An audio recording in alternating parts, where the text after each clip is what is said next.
ሰላም ሰላም ውድ የማዩ ስፖርት ተከታታዮች እንደምን አደራችሁ? ለተቅዳሜ ሐምሌ 18 ላይ ተገናኝተናል።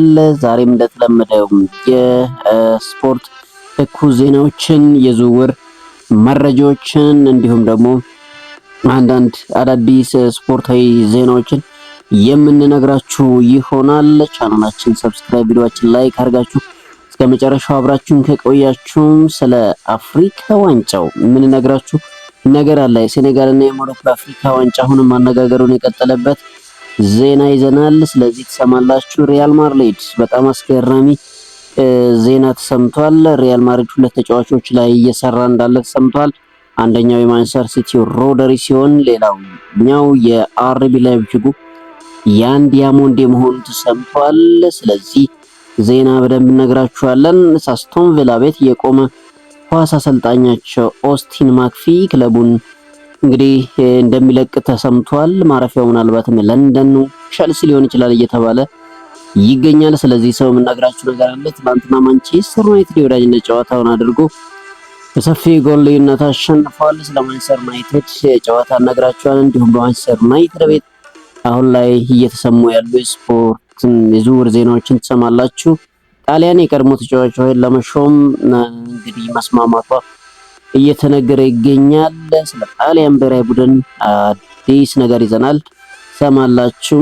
ኔዘርላንዳዊ ተጫዋች ሰመርፊልድ እንግዲህ ማንቸስተር ዩናይትድ ህልሙን እንዳይኖር እንደከለከለው ተናግሯል። ስለዚህ የምነግራችሁ ነገር አለ። የብራይተን የቅድመ ውድድር ዝግጅት የተሰረዘበት አጋጣሚ አለ። ኤንዞ ማሬስካ ስለ ፔፕ ጋርዲዮላ የመሰከሩበት ዜናም ይዘናል። ስለ ፐር መርቲሳከር አዲስ ነገር የምንነግራችሁ ነገር አለን። እንግዲህ የርገን ክሎፕ የጁሊያን ናግልስማን ተተኪ ሆነው እንግዲህ በጀርመን ብሔራዊ ቡድን መሾማቸው ይፋ ከተደረገ በኋላ ጠንከር ያለ አስተያየት የሰጡበት አጋጣሚ አለ። ለመሆኑ የርገን ክሎፕ ምን አሉ? ሰማላችሁ። በአርሰናል ቤት የብሩኖ ጉማሬሽ ጉዳይ አሁንም አነጋጋሪው ጉዳይ ሆኗል። ስለዚህ ተሰማላችሁ። ቼልሲ ትላንትና አንድ ተጫዋች ለማስፈረም ሙሉ በሙሉ ተስማምቷል። ይህ ተጫዋች ማን ነው የሚለውንም የምትሰሙ ይሆናል። እስከ መጨረሻው አብራችሁኑ ቻናላችን ሰብስክራይብ፣ ቪዲዮአችን ላይክ አድርጋችሁ ግን እንድታበረታቱን በአክብሮት እንጋብዛለን። በቅድሚያም ባለፈው የአፍሪካ ዋንጫ አሸናፊነት ውዝግብ ዙሪያ ሴኔጋል እና ሞሮኮ እንዲሁም ካፍ እንግዲህ በክስ ላይ መሆናቸው ይታወቃል። ሴኔጋል ጨዋታውን አሸነፈ የነበረ ቢሆንም ካፍ እንግዲህ ከሜዳ ወጣለች በሚል አሸናፊነቱን ለሞሮኮ መስጠቱ አይዘነጋም። በዚህ ምክንያት የሴኔጋል እግር ኳስ ፌዴሬሽን ጉዳዩን ወደ ዓለም አቀፍ የስፖርት ገላጋይ ፍርድ ቤት ታስ መውሰዱ ይታወቃል። አሁን ላይ እንግዲህ የዓለም አቀፍ ስፖርት ገላጋይ ፍርድ ቤት ጉዳዩን ለመመልከት ቀን መቁረጡን አስታውቋል። ችሎቱ ጉዳዩን መስከረም 28 2019 በካስ ዋና መስሪያ ቤት ስዊዘርላንድ ሉዛን ይሰማል ተብሎ እየተነገረ ይገኛል። እንግዲህ የፍርድ ሂደቱን ለሕዝብ ክፍት እንዲሆን የጠየቀ አካል ባለመኖሩ በዝግ እንደሚደረግ ተገልጿል። በዚህ ዕለት የካስ ውሳኔ የማይታወቅ ሲሆን የመጨረሻ ፍርድ መቼ እንደሚነገር አልተነገረም። እንግዲህ የሴኔጋልና የሞሮኮ አፍሪካ ዋንጫ አወዛጋቢነቱ አሁንም እንደቀጠለ ይገኛል። እንግዲህ ከሴኔጋል ወስደው ለሞሮኮ ማስረከባቸው እንግዲህ አይዘነጋም። ይህ ነገር እንግዲህ ምን ይሆናል መጨረሻ የሚለውን የሚሰማ ይሆናል። ሌላው እንግዲህ የጣሊያን ብሔራዊ ቡድንን እናገኛለን። የጣሊያን ብሔራዊ ቡድን እንግዲህ የአሰልጣኝ ለመሾም ጥረት ላይ እንዳለ ነግረናችሁ ነበር። የጣሊያን ብሔራዊ ቡድን እንግዲህ የአሰልጣኝ ፔፕ ጋርዲዮላ እና አሰልጣኝ ካርሎ አንቸሎቲን ለመሾም ነበር እያነጋገረ የነበረው።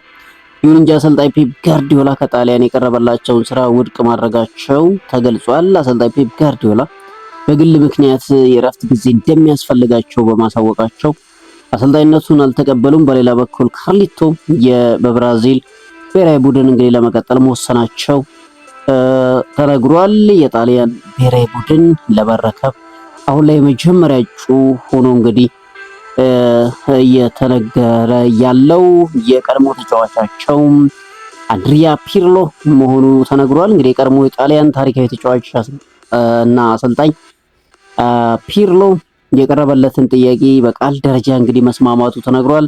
አሰልጣኙ በቀጣይ ቀናት እስከ 2030 የሚያቆየውን የረጅም ጊዜ ኮንትራት እንደሚፈርም ተዘግቧል። አሰልጣኝ አንድሪያ ፒርሎም በአመት 1.5 ሚሊዮን ዩሮ ክፍያ እንደሚያገኝ የጣሊያን መገናኛ ብዙሃን አስነብበዋል።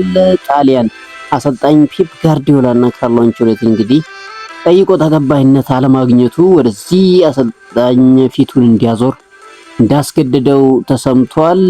አሰልጣኝ ፔፕ ጋርዲዮላ አሁን ላይ ከቤተሰቤ ጋር እረፍት ያስፈልገኛል ማለቱ ወደዚህ አሰልጣኝ ፊታቸውን እንዲያዞሩ አስወድዷል። ስለ ፔፕ ጋርዲዮላ ካነሳን አይቀር ኤንዞ ማሬስካ የተናገሩት ነገር አለ። እንግዲህ አሰልጣኝ ኤንዞ ማሬስካ ማንቸስተር ሲቲን ከተረከቡ በኋላ ከጋዜጠኞች ጋር እንግዲህ የመጀመሪያ ጊዜ ቆይታ አድርገዋል። ኤንዞ ማሬስካ ቤቴ እንዳለው ነው የሚሰማኝ፣ እዚህ ከመጣው ጀምሮ በጣም ደስተኛ ነኝ ሲሉ ተናግረዋል። የፔፕ ጋርዲዮላን ቦታ በመረከባቸው አመስጋኝ መሆናቸውን ሲገልጹ ለእኔ ይሄ ትልቅ ትርጉም አለው ሲሉ ተደምጠዋል። ላለፉት 20 ወይም 25 ዓመታት ፔፕ ጋርዲዮላ የዓለም ምርጡ አሰልጣኝ ነበር ሲሉ እንግዲህ ማሬስካ ጨምረው ተናግረዋል። ኤንዞ ማሬስካ በማንቸስተር ሲቲ ቤት ምን ይገጥማቸዋል? እንዴትስ ፈተናውን ይቋቋሙታል? የፔፕ ጋርዲዮላን አብዮት እንዴት ያስቀጥላሉ? የሚለው እንግዲህ ተጠባቂ ይሆናል። የቀድሞ የአርሰናል ተከላካይ ፐር መርቲሳከር የመጀመሪያ እግር ኳስ ፌዴሬሽን አዲስ ስፖርቲንግ ዳይሬክተር በመሆን ይሾማል። ከጀርመን ጋር እንግዲህ 2014 ዓለም ዋንጫ ያሳካው መርቲሳከር ጥር 2027 ላይ ስራውን እንደሚጀምር ተገልጿል። መርቲሳከር በተጠናቀቀው ውድድር ዓመት መጨረሻ ከአርሰናል አካዳሚ አሰልጣኝነት መልቀቁ አይዘነጋም። ሳከር በአርሰናል ተጫዋችነትና የአካዳሚ አሰልጣኝነት 15 ዓመታትን እንግዲህ አሳልፏል። አሁን እንግዲህ በይፋ ሹመት ገጥሞታል። ብራይተን በፈረንሳይ ሊያደርግ አቅዶት የነበረው የቅድመ ውድድር ዝግጅት አለመሳካቱ ተነግሯል። እንግዲህ የዝግጅት አለመሳካት ምክንያት የዓለም ሀገራት መሪዎች ሄሊኮፕተር ሜዳውን አበላሽቶት መሆኑ ተገልጿል። የዓለም ሀገራት መሪዎች ባለፉት የቡድን ሰባት ስብሰባ ሜዳውን የሄሊኮፕተር ማቆሚያ ማድረግ ከጥቅም ውጪ ማድረጋቸው ተነግሯል። የአሜሪካው ፕሬዝዳንት ዶናልድ ትራምፕ እንዲሁም የእንግሊዝና የፈረንሳይ መሪዎች ሜዳውን እንግዲህ ለማቆሚያ ተጠቅሞ እንደነበር ተገልጿል። ይህንን ተከትሎም ብራይተን ሆቭ አልቢዮን እንግዲህ ዝግጅቱን እና ዛሬ ሊያደርገው የነበረው የወዳጅነት ጨዋታ በመሰረዝ ወደ ኦስቲያር ለማቅናት ማቀዱ ተዘግቧል። ኔዘርላንዳዊ ተጫዋች ሰመርቬል የመጀመሪያ ምርጫው ማንቸስተር ዩናይትድ እንደነበር ገልጿል። ይሁን እንጂ ዝውውሩ በማርከስ ራሽፎርድ የክለቡ ቆይታ ላይ እየተመረኮዘ እንደነበር እኛም ደጋግመን ነግረናችሁ ነበር። በሌላ በኩል ሰመርቬል ለዌስትሃም ባለው ክብር የሁሉንም የለንደን ክለቦች ጥያቄ ውድቅ ማድረጉ ተዘግቧል። ሰመርቬል አሁን ላይ የሳውዲ አረቢያውን ክለብ አልሂላልን ተቀላቅሏል። እንግዲህ ሰመርቬል ማንቸስተር ዩናይትድ መቀላቀል እንደሚፈልግና ህልሙም ማንቸስተር ዩናይትድ ብቻ እንደነበር፣ ነገር ግን ማንቸስተር ዩናይትድ ህልሙን እንዳላሳካለት እንግዲህ ከዝውውሩ በኋላ አስረድቷል። ወደ ማንቸስተር ዩናይትድ ዜና በዛው እንለፍና እንግዲህ ማንቸስተር ዩናይትድ ከሮሴርበርግ ጋር ያደረገውን የወዳጅነት ጨዋታ 5-0 በሆነ ሰፊ ውጤት ማሸነፍ ችሏል። ቀያዮቹ ሰይጣኖች እንግዲህ የድል ጎሎችን ላሰኝ ጆሹዋ ዝርክዚን እንደ ቫኒ ሃሪ አማስና ኢታን ዊሊያምስ እንግዲህ ማስቆጠር ችለዋል። ማንቸስተር ዩናይትድ በቀጣይ ወደ ስዊድን በማቅናት ሳምንት ቅዳሜ ከአትሌቲኮ ዲ ማድሪድ ጋር የሚጫወት ይሆናል። ማንቸስተር ዩናይትድ ለወጣቶች ድል የሰጠበት ጨዋታ እንግዲህ ወጣቶችን ድንቅ እንቅስቃሴ አድርገው 5-0 ያሸነፉበትን ጨዋታ አሳልፈዋል። ባለፈው ከሪክሳም ጋር 1-0 የተሸነፈው ማንቸስተር ዩናይትድ ትላንትና እንግዲህ ወደ ድል ተመልሷል። ቀጣይ ከአትሌቲኮ ማድሪድ ከፒኤስጂ ጋር የሚያደርገው ጨዋታ የሚጠበቅ ይሆናል። ብዙ ወጣቶች ድል ያገኙበት ድንቅ እንቅስቃሴ የሚያደርጉበት የጨዋታ ቀን እንግዲህ ማንቸስተር ዩናይትድ አሳልፈዋል። ወደ አጫጭር የዝውውር ዜናዎች ስናልፍ ማንቸስተር ዩናይትድ ቤት እንቆያለን። እንግዲህ ማንቸስተር ዩናይትድ ካርሎስ ባሌባ፣ ማኑ ኮኒ፣ ኦሬሊ ቹዋሚኒ በሰፊው እየተነገረላቸው ያሉ ተጫዋቾች ሆነዋል። ዛይር ኤምሪ ሳይረሳ ማለት ነው። ማንቸስተር ዩናይትድ ከአሌክስ ስኮት ዝውውር አሁን ራሱን እንዳገለለና ካርሎስ ባሌባ እና ማኑ ኮኔ ዋረን ዛይር ኤመሪ እንዲሁም ደግሞ ቹዋሚኒንም እየተመለከተ እንዳለ ሰምቷል። ነገር ግን ካርሎስ ባሌባ ወደ ማንቸስተር ዩናይትድ ለመምጣት ፍላጎትን ማሳየትና ክለቡን እያስጨነቀ እንዳለም እየተሰማ ይገኛል። እንግዲህ አምና ጀምሮ ከማንቸስተር ዩናይትድ ጋር የተስማማው ካርሎስ ባሌባ ትክክለኛው የማንቸስተር የመሃል ሜዳ መፍትሄ ይሆናል ተብሎ ይታመንበታል። አሁን ላይ ማንቸስተር ዩናይትድ እስከ 70 ሚሊዮን ፓውንድ ከፍሎ ይህን ተጫዋች ለማምጣት ማሰባቸው ተነግሯል። ከማኑ ኮኔ ጋርም ማንቸስተር ዩናይትድ ጥሩ ድርድር እንዳደረገና ከሁሉም ክለቦች የተሻለው ማንቸስተር ዩናይትድ እንደሆነ ተነግሯል። ነገር ግን ተጫዋቹ የብዙ ክለቦች አይን ተጥሎበታል። ሮማ እስከ 50 ሚሊዮን ፓውንድ ይፈልጋል። ማንቸስተር ዩናይትድ እስከ 43 አቅርቧል እየተባለ ይገኛል። የዚህም ተጫዋች ዝውውር ጉዳይ እንግዲህ መጨረሻ ይሆናል። ማንቸስተር ዩናይትድ አሁን አስገዳጅ እና በፍጥነት የሚወስንበት ዝውውር አይደለም። ቢያንስ ብሪቴ ለማስ አንድሬ ሳንቶስን አስፈርሟል። አሁን ተረጋግቶ አንድ የተረጋጋ መሃል ሜዳ ተጫዋች የሚያመጣበት ጊዜ እንዳለው ምንም ጥርጥር የለውም። ካርሎስ ባሌባ እንግዲህ ማንቸስተር ዩናይትድ መቀላቀል ይፈልጋል። ማንቸስተር ዩናይትድም እሱን ይፈልገዋል። መጨረሻቸው ምን ይሆናል የሚለው እንጠብቃለን። ኦሬሊ ቹዋሜኒም እንግዲህ ሪያል ማድሪድ ክፍት አድርጎታል ተብሏል። ማንቸስተር ዩናይትድ ይሄን ተጫዋች እንግዲህ ከፍተኛ ብር ከፍሎ ያመጣል ተብሎ ባይጠበቅም ነገር ግን አሁን ኦሬሊ ቹዋሜኒም ማንቸስተር ዩናይትድ ራዳር ላይ እንዳለ ተሰምቷል።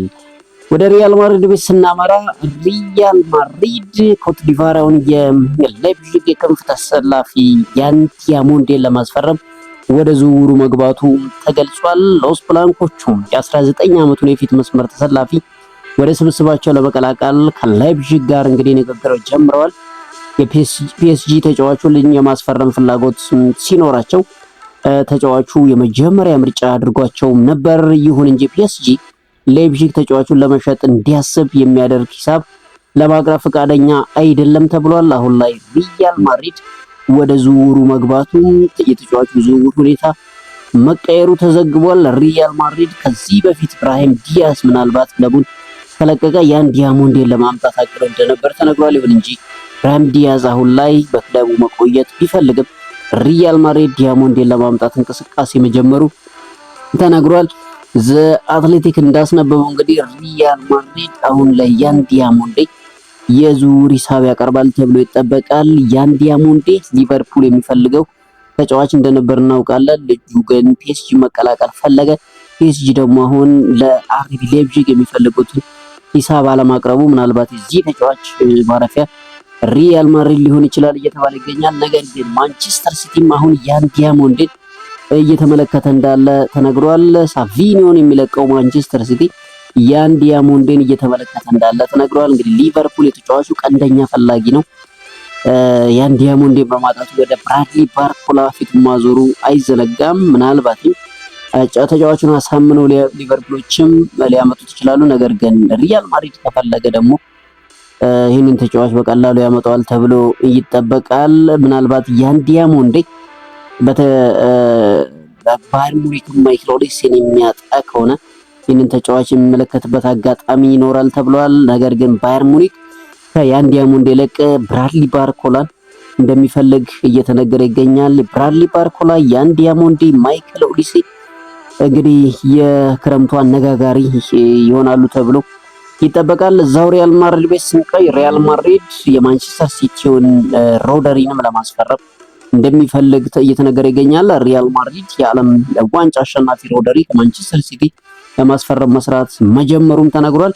በአሁኑ ሰዓት በሁለቱ ክለቦች መካከል ንግግር ገና ድርድር እንዳልተጀመረ ዘ አትሌቲክ ቢያስነብብም ሎስ ብላንኮቹ ሮደሪን ለማስፈረም ከስምምነት እንደርሳለን የሚል ሙሉ እምነት እንዳላቸው እየተነገረ ይገኛል። ሪያል ማድሪድ ሮድሪ ማስፈረም እቅድ ባይኖረውም ተጫዋቹ በዓለም ዋንጫ ካደረገው እንቅስቃሴ በኋላ አቋሙን መቀየሩ ተነግሯል። በማንቸስተር ሲቲ የአንድ ዓመት ኮንትራት የሚቀረው ሮድሪ ሪያል ማድሪድን መቀላቀል ይፈልጋል። ነገር ግን ቅድሚያ የሚሰጠው ሮድሪ ሰኞ ዕለት ማንቸስተር ሲቲ ቤት ጀርባ ቀዶ ጥገና እንደሚያደርግ ተነግሯል። እንግዲህ መጨረሻው የዚህ ተጫዋች ሁኔታ ምን ይሆናል የሚለው እንግዲህ ጊዜ የሚፈታ ይሆናል። አስቶን ቪላ የቆመ ኳስ አሰልጣኝ ኦስቲን ማክፊ ክለቡን ከ5 ዓመታት በኋላ እንደሚለቅ ታሳውቀዋል። አስቶን ቪላ አሰልጣኙ ሊያቆያቸው ጥረት ቢያደርግም እንግዲህ አዲስ ነገር በመፈለግ ክለቡን ለመልቀቅ ወስነዋል። የ46 ዓመቱ የቆመ ኳስ አሰልጣኝ ኦስቲን ማክፊ የቼልሲ ሊቀጥራቸው እንደሚፈልግ ተዘግቧል። በተጨማሪም አንድ የፕሪሚየር ሊግ እና የሳውዲ አረቢያው ክለብ አልናሲር አሰልጣኙ ላይ ፍላጎት አሳይተዋል ተብሏል። አሰልጣኙ በእንግሊዝ የሚቆዩ ከሆነ የሚቀላቀሉት ክለብ ቼልሲ መሆኑ ዘገባዎች እየወጡ ይገኛሉ። አስቶን ቪላ ባለፈው የውድድር ዘመን እንግዲህ በአሰልጣኙ ስር በአውሮፓ የቆመ ኳስ ከተካኑ ክለቦች መካከል አንዱ ሆኖ ነበር። ክለቡ እንግዲህ በውድድር ዓመቱም ከአርሰናል እኩል 29 የቆመ ኳስ ጎል በማስቆጠር ከአውሮፓ ቀዳሚ ክለብ እንደነበር ይታወሳል። እኚህ ሰው እንግዲህ ምናልባትም ቼልሲን የሚቀላቀሉበት አጋጣሚ እንዳለ እየተነገረ ይገኛል። የዚህም ዜና እንግዲህ መጨረሻው ምን ይሆናል የሚለውን የምንነግራችሁ ይሆናል። ወደ ቼልሲ ቤት ስንቆይ የምዕራብ ለንደኑ ክለብ ቼልሲም ፈረንሳዊ ተከላካይ ማክሰል ላኮሃን ከክሪስታል ፓላስ ለማስፈረም እንግዲህ መቃረባቸው ተነግሯል። ሰማያዊዎቹ የመሃል ሜዳ ተከላካዩን በ52 ሚሊዮን ፓውንድ ለማስፈረም እያጠናቀቁ መሆኑ ተገልጿል። ተጫዋቹ እንግዲህ በትላንትናው ዕለት የሕክምና ምርመራውን በማድረግ ለቼልሲ የ6 ዓመት ኮንትራት ይፈርማል ተብሏል። ክሪስታል ፓላስ ተተኪ ተከላካይ ለማስፈረም ወደ ዝውውር ገበያው መውጣታቸው ተዘግቧል። ማክስ ላክዋ ባለፈው ዓመት እንግዲህ ለክሪስታል ፓላስ 55 ጨዋታዎችን ሲያደርግ 3 ግብ አስቆጥሮ 3 ለግብ የሆኑ ኳሶችን አመቻችቶ ማቀበሉ ተነግሯል። ማክስ ላክዋ የቼልሲ ንብረት እንግዲህ መሆኑ ኦልሞስት የተረጋገጠ ጉዳይ ሆኗል። ሌላው እንግዲህ የርገን ክሎፕ እናገኛለን። የርገን ክሎፕ የጀርመን ብሔራዊ ቡድን አሰልጣኝ ሆነው በይፋ እንግዲህ መሾማቸው ታውቋል። የቀድሞ የሊቨርፑል ሰው የርገን ክሎፕ ብሔራዊ ቡድን እስከ 2030 ለማሰልጠን ፊርማቸውን አኑረዋል። የርገን ክሎፕ በ2028 አውሮፓ ዋንጫና በ2030 ዓለም ዋንጫ ብሔራዊ ቡድኑን የሚመሩ ይሆናል።